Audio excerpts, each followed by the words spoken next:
but Eastern Kentucky football, they roll into town on Saturday, and their head coach, Walt Wells, joins us here on the program. Coach, good afternoon, sir. How are you? I'm doing great. How are y'all doing? Man, we're doing fantastic. You sound fired up like we are for game week. I assume that's right. Or are you just always as fired up?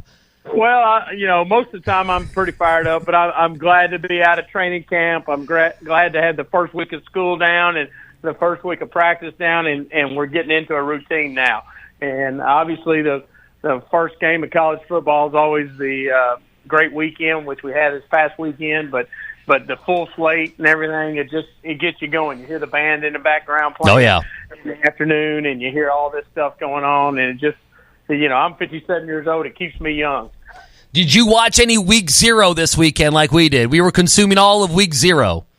I got to walk. We actually we had our mock scrimmage and fan day and all that stuff.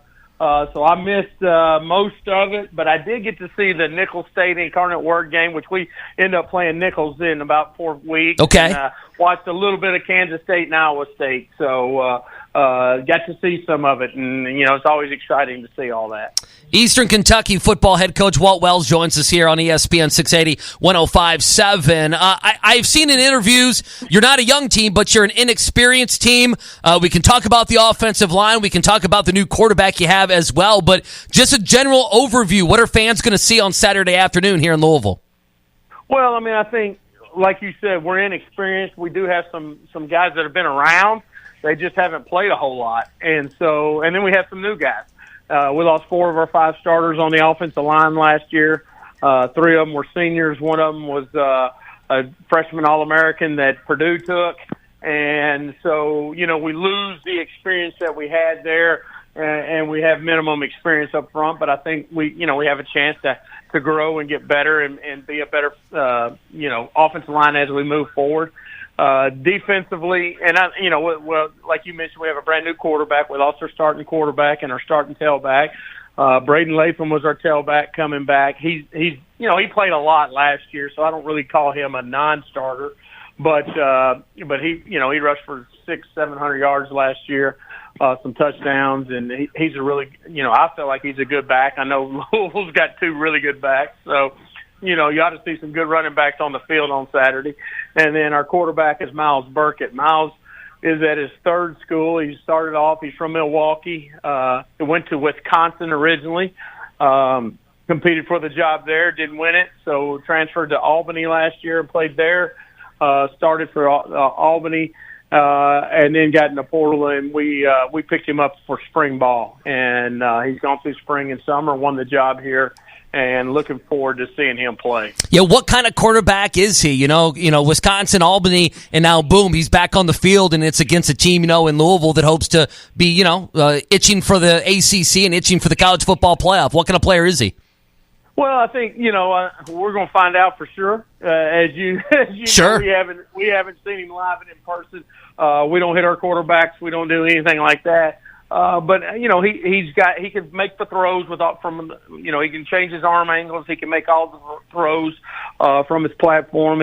He's not I wouldn't call him a runner, but he can get first downs with his feet. So he's probably got the ability to do that more than just straight out be an absolute burner on the edge or anything like that. He very intelligent guy that protects the football, or at least has for us, and did last year at Albany some. So I feel like he's growing and getting better and better. Obviously had some good experience at Wisconsin there too. So really like him, just a really good young man, ate up with football, wants to be a coach when he's done, so he's that type of guy. Walt Wells with us, EKU head football coach here on ESPN 680 105.7. Reminder, Saturday, our coverage will begin over on 93.9 The Ville at 9 a.m. Unless I'm wrong here, it's the first year Maxwell Smith. People remember that around here, former Kentucky quarterback Maxwell Smith. He's your QB coach there. How did that come about? Did you know Maxwell, before this, and what kind of coach is he? Yeah, Max has been here now. This is his 3rd year here. I was at the University of Kentucky for 2 years. I forget what years now. I guess it was 18 and 19. And Max was a GA there. So I got to know him. Gotcha. And then when I took the job here, he went to a Division III school, maybe the year before, I can't remember, but he was at a Division III school in Ohio. And so I originally hired Trent Stillman, who was the Army quarterback from Bowling Green, and Trent was my quarterback coach. And then Trent got into private business, and I was looking for a guy, and he'd been coaching up there, and I knew Max, and we interviewed other people, and we chose Max, and he's done a great job for us. We've had good quarterback production with Parker McKinney his first year here, and Parker holds a lot of the records, and then last year with Matt Morrissey. So pleased to have him on our staff. He does a great job. A name that other Kentucky fans will remember, Vito Tisdale. How did that come about, and how is he, I guess, integrated into your system? Well, Vito's done a great job here. He's going to get his degree this semester, and so we're proud of that. I've known, I worked at Western Kentucky for 10 years, lived in Bowling Green for longer than that. And when I was at the University of Tennessee, I went through Kevin Wallace, who's now at St. X, was the head coach there, and he pointed out this freshman to me. And so I was the first guy to offer him when we were at Tennessee. I was at Tennessee. Okay. And so I've known Vito since he was a freshman. And so then when he went to Kentucky, matter of fact, when I took the job here, Mark Stoops flew me down on his plane to go see Vito with him so I could go recruit other people. Okay. Because I wasn't going to get to use those planes anymore. So you were in the private you were in the private jet then. I like that. Got the opportunity to do that. There you go. Mark taking care of me there, and so we went and saw Vito, and then we saw some other people, and just got to know continue to know Vito, and then my chief of staff is Jeff Griffith, and Jeff was a longtime high school coach in the state of Kentucky, head coach and assistant coach, but he was an assistant at Bowling Green and knew Vito's dad, and coached Vito's dad, and so when he was leaving Colorado, Vito's dad called him. And called Jeff and said, "Hey, I'm looking, for Vito, young Vito. He calls him Little Vito or Little V, to find a home." And we were like, "All right." And went through the process, and Little V, as he calls him, decided to come here. Was a starter for us last year and did a great job.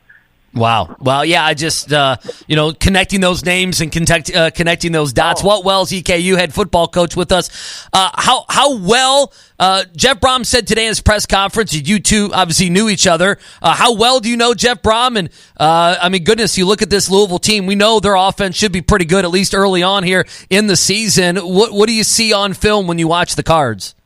Well, first of all, I've known Jeff for a long, long time. When I was at Western Kentucky, we had conversations about him when he went to FAU and talked about him coming down and working at Western and things. And then when he went to Western, we talked about it. And I actually coached Ryan Wallace, the tight end coach, and recruited him. And then Carl Mizalowski was a linebacker when I was at Western as a coach. So know a lot of guys on that staff, and they're going to be well coached. Obviously, Jeff's offensive guy. I think he's brilliant in what he does, and he's got a rhyme and reason for everything you throw in front of him. He's going to have an answer for it. It's not like you're going to have to wait. The answer, may not come the very first time you show him, but the second time it's going to be there, and you've got to be on top of that. He recruits well. He's got great players. Always going to have great quarterback play. He always has since I've known him as a coach, and he's done a great job of what he's doing there at Louisville. So it's going to be a spring challenge for us. But, it's a challenge that it's going to be fun. We've got a lot of Kentucky kids on the team. We played Kentucky 2 years ago, and did, didn't do well, didn't win the game, but, played tight. And, it's a pride factor for some of these kids, and it's an opportunity to go out and play in front of a crowd of however many people they got in that stands over there. But, just something we don't get to do every weekend. So it's a great opportunity for EKU to be on a national stage, ACC network, and, they're going to have a great team. I think it's one of the probably better teams they've had in years over there. And that's saying something because, first year he went to the ACC championship. Second year he went to 9-4 beat Clemson in Kentucky, and then this year he's going to be ready to go. Those two backs I've already mentioned, Brown and Watson are superior. I mean, probably the best tandem in the country. And so we're going to have to make sure we understand that.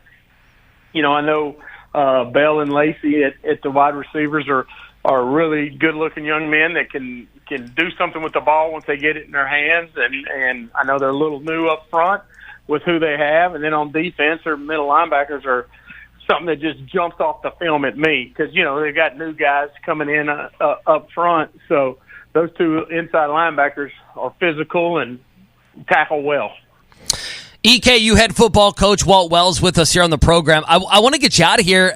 Just looking at your career and looking at your life, obviously, getting ready for this interview. I had forgotten this a couple years ago when you had your heart attack, Coach. How are you feeling, and how has that changed your life over the last couple years? Well, I mean, I think anytime you have an event like that, it makes you look at things totally different than what you did, and look at your immortality and understanding that it ain't going. Everybody does this. Everybody's going to die one day, and so you got to make sure you love life and love the people that are around you. I think that's the most important thing that you learn, and probably that some things aren't as forth as one as you think they are. It's a good way to put it. Yeah. You figure that out. But my health is good. Good. I did my checkups. I go through a car wash the whole week before we start training camp, make sure everything's great. Good. Doctor gave me clearance to come back and do it again this year. So I've been blessed by the good Lord above and with a great wife and kids, and they take good care of me. Well, good. I think that's a perfect way to put it. Not everything is 4th and 1. We're trying to get promos for the week up here, to promote all the different things. And, probably not a 4th and 1, even though we act like it's a 4th and 1 sometimes around here. Go ahead. It happens. It happens. It still happens. I mean, 'cause, it is what it is. Life is what it is, but you try to remember it if you can. Yeah. Well, Coach, continued success, and obviously cannot wait to see your team out there on Saturday. Congratulations last year on a great season, and hopefully the same happens again this year. Safe travels, and thank you so much for the time. Thanks so much for having us on. Look forward to seeing you on Saturday. There we go. EKU head football coach Walt Wells with us here on ESPN 680.